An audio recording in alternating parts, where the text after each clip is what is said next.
Despite all of the artistic liberties taken in 2002's The Mothman Prophecies movie, I want to take some time deep diving into this universe to find out if the movie thinks the Mothman is real or fake.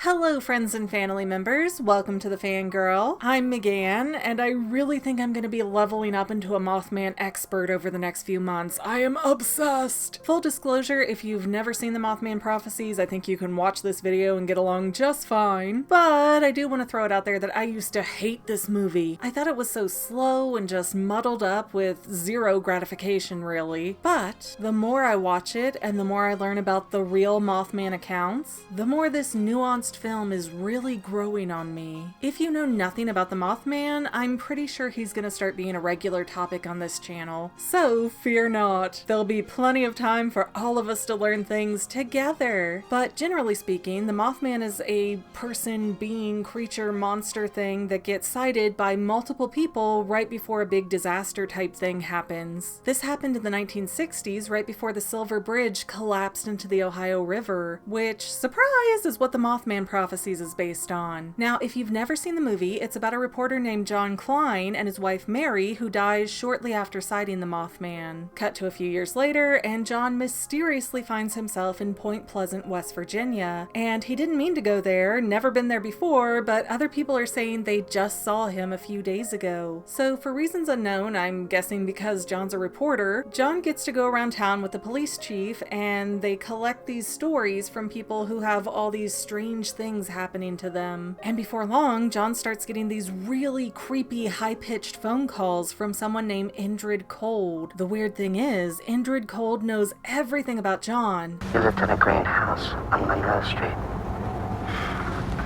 You don't remember how your mother looked? He even starts reaching into the drawer and saying, okay, what's in my hand? Chapstick. Oh, okay, what's on line 3 of page da-da-da of this book? And he reads it exactly like, ah! Well, I guess we're gonna listen to you now, weird being. After finding a parapsychologist to speak to, John finds out that the Mothman is this being that shows up to people right before some disaster happens, yet John never sees the Mothman.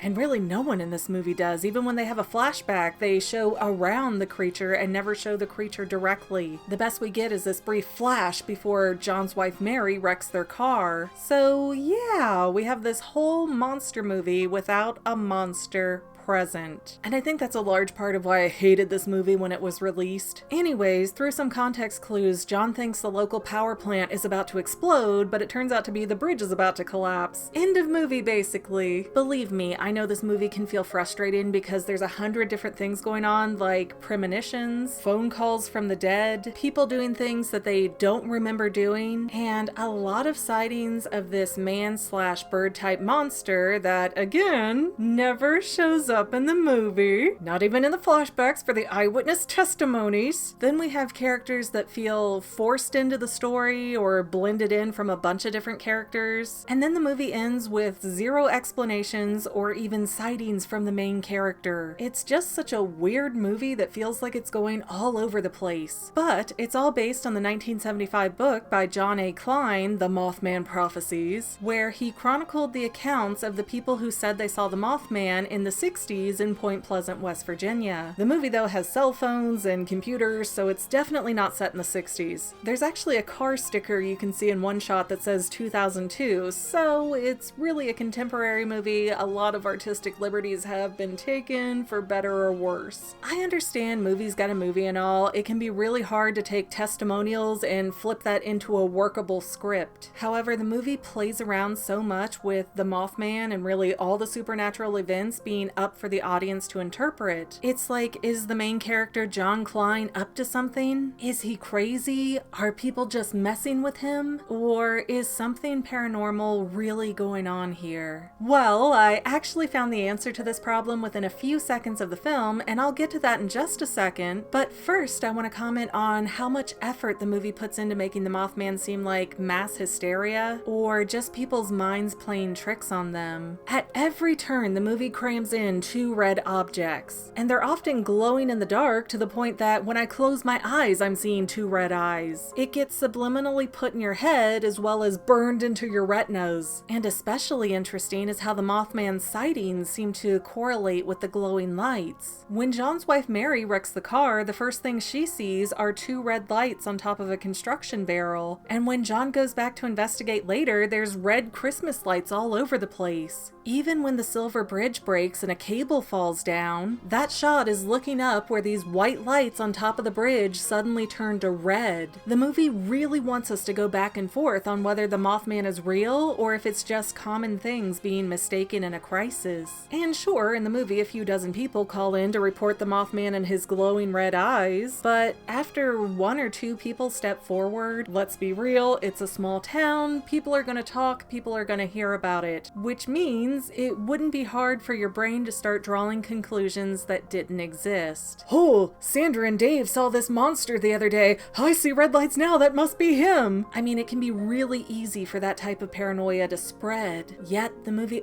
also gives us confirmation that the Mothman is real, even though he never physically appears. Or at least, he doesn't appear in his true form, because when John asks, "What do you look like?" he responds with, "It depends who's looking." What do you look like? It depends on who's looking.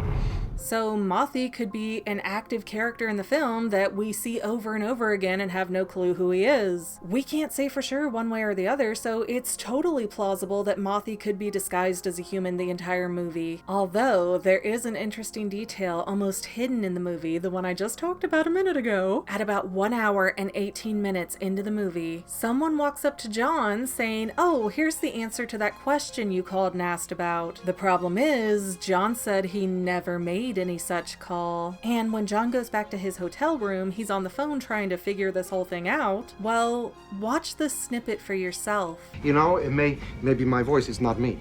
It is not me. Listen to me. I would swear in a court of law that that's your voice. Yeah, great, thanks.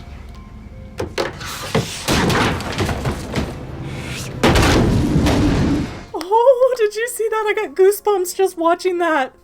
Okay, the first time through, I caught the weird face in the mirror, but when I went back to get the clip for this video, I realized that John's body is not in sync in the mirror. And it's not like majorly off, like he's standing in the mirror and there's no reflection, but it's enough to be very unsettling. You guys didn't hear me because my mic wasn't on at the time, but I was going, "Oh my gosh, what is that? What is that? What is that? What is that?" Oh my gosh, I'm giving myself like really hard goosebumps. But even though John walks up and he's in sync, and then just for a few seconds, he's out of sync with himself, then the movie never touches on that again. Or the face in the mirror, which means John isn't crazy and nobody's messing with him. At least nobody human, because if you watch this scene again, notice that John never sees the face or his unmatching movements. This little scene is purely for the audience to pick up on. If John was going crazy or something human was messing with him, that scene would make no sense. 1, there's no way for a human, even a government agency, to change a reflection, and 2, John doesn't acknowledge the reflection or the face, which means he can't be nuts because he doesn't even see it happening. So that moment on screen is only to tell the audience without a doubt that the Mothman is real. Plus, if this was supposed to be like, oh, the town's in on it to freak this guy out for no particular reason, then we'd expect to see like jump scares or some cheap shots like that. Somebody would come out after John. But what was that face? Why was his reflection off? That's just 2 of the many questions this movie never answers. And honestly, since John's wife Mary appears on screen as a living being shortly after that scene, I have a feeling that feminine looking face in the mirror was hers. As for the reflection being off, I have some thoughts, but I do want to make Mothman a recurring topic on this channel. I'm really enthused about him right now. So I'm gonna make you wait for another theory to cover more Mothman topics. Don't worry, I think this movie has quite a few avenues that we can explore here, and they're all pretty neat and deep and layered, and it's just, oh, film studies catnip. Also, like I said, I do plan to be covering the Mothman quite a bit in upcoming videos. They won't all necessarily be connected to the Mothman Prophecies, the movie, so do let me know in the comments if you've ever seen the movie or if you just like discussing the movie so I can kind of gauge how far to take this. But I will definitely be deep diving at least 2 2 to 3 more times at a minimum. Or hey, if you have some type of urban legend kind of monster in your neck of the woods, tell me about that. I mean, people are liking these horror videos. I'm really liking researching these horror videos, so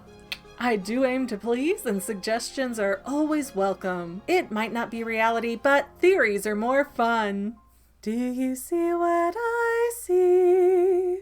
Not even in the flashbacks of the eyewitness testimonies, for f***'s sake. Kitty, go away! Hey, go away. No. What do you want?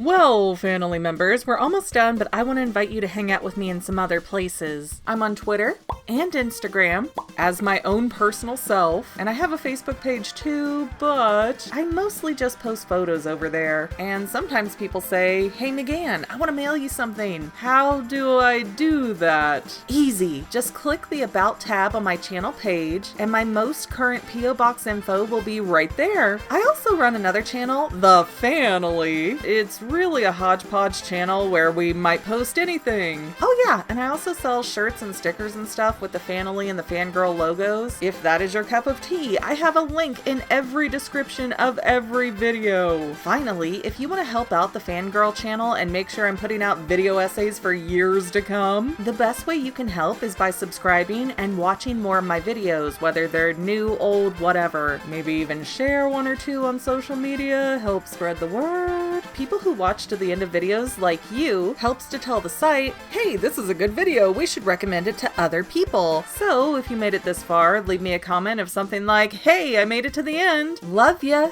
See you next time, family members. Bye.